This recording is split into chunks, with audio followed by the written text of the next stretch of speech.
Hi, and welcome back to Still Hopes in 5. Today is Monday, April the 7th, and I am Stephanie Parker, Still Hopes Director of Public Relations. As we normally do, let's do a high-level overview of some of the events happening here at Still Hopes this week, as well as do our social media spotlight. So with that being said, let's get right on into it right now.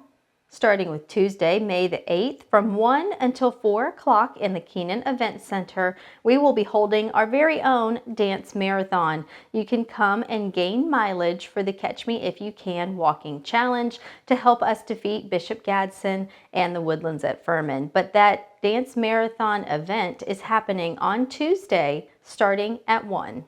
Then at 4 o'clock on Tuesday in Emily's Cafe, we will have Stimulating Brain Apps. This will be led by the Lenore Ryan Occupational Therapy students. So if you're interested in attending, that's taking place on Tuesday at 4 o'clock.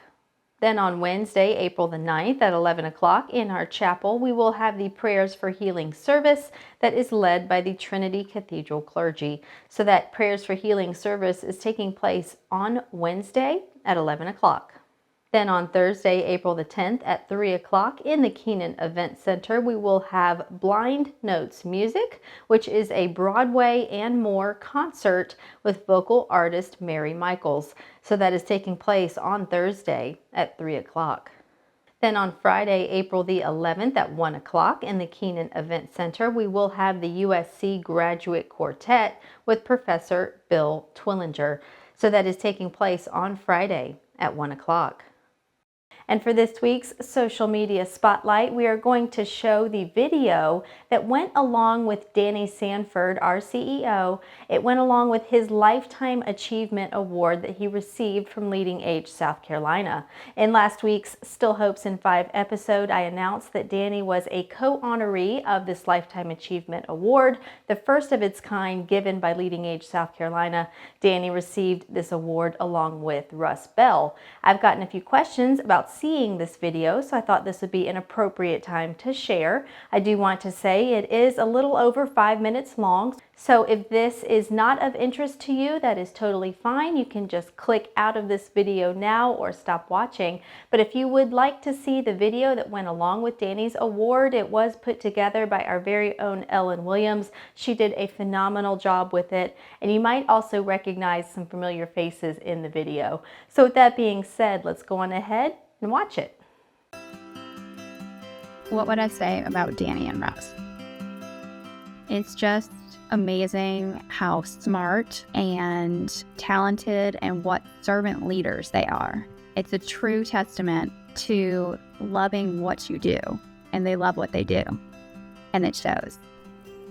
July will be 14 years. So you've known Russ for a long time. I have, very long time. I was on the search committee for Danny. I was one of 5 or 6 people that were on the search committee. And so that was how I got to know him. And here he's been here over 20 years since then.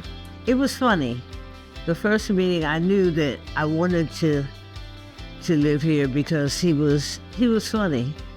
Yeah, because he told me he didn't believe I was 62. He needed to see my ID. And that was funny. Well, the first thing that we did was we needed to build some new apartments. That was the first project together, and it was a blast. It was a blast.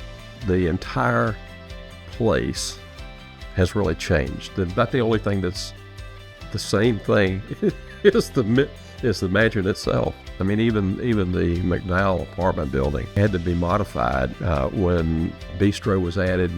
When I first got here, coming from other jobs and other kind of maintenance and facility standpoints, there was a part of me that was thinking like, there's nobody who runs a building who understands what it takes to run a building. It quickly became apparent that he does understand what it takes to run a building. And not only that, he understands what it takes to run a building that people are calling home. So Russ has overseen a major upgrade in our facilities. He has overseen the generator, chiller, boiler, elevator, and much more be replaced in our aging building, all alongside bringing us almost debt-free. He's always concerned about, what can we do that benefits the residents? What can we do that maybe it's not necessarily what we have to do. It's like, we're not required to do this, but we're going to do a little bit extra for the residents. In his time here at Still Hopes, which is in and of itself quite some time, it's 25 years, I think he has impacted countless people. He has enriched the lives of older adults during the best years of their lives, and I just hope that he knows that.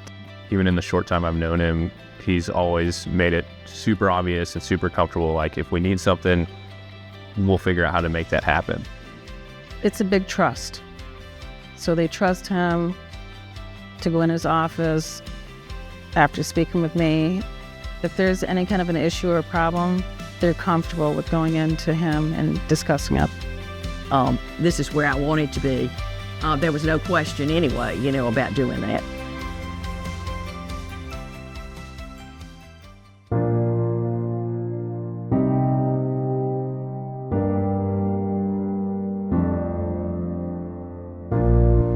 I really believe Russ's legacy will be his compassion and care towards our residents. Every day you can go in and see Russ working with a resident to solve a problem or helping a resident overcome an issue in their life. When he got here, Still Hopes was a sweet community. It was small and it had heart. And during his 25 years here, he has somehow managed to hold on to that feeling. It is a joy and a pleasure working with Russ. Not only is he our executive director here at Finley House, but he's also our coach. He is the glue that keeps this place together. When Danny retires, I hope he can rest assured that he has impacted hundreds of thousands of people during his very long career in the senior living industry. I mean, he's really going to be hard to follow when he does leave. Russ will definitely leave a legacy of leadership. Wrapping my mind around it, at first I cried. I'm like, huh? But I completely understand.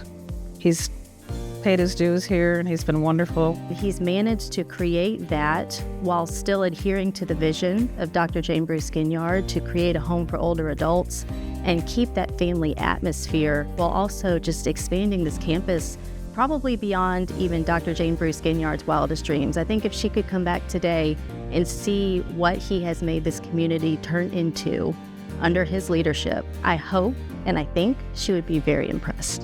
I'm gonna miss you. I'm glad that I got to know you.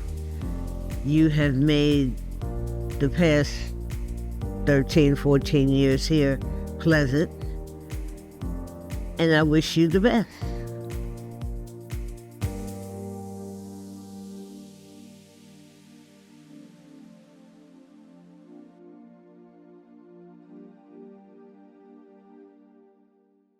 And that's going to be all for today's episode. Thank you so much for joining me, and I look forward to seeing you right back here with me next week.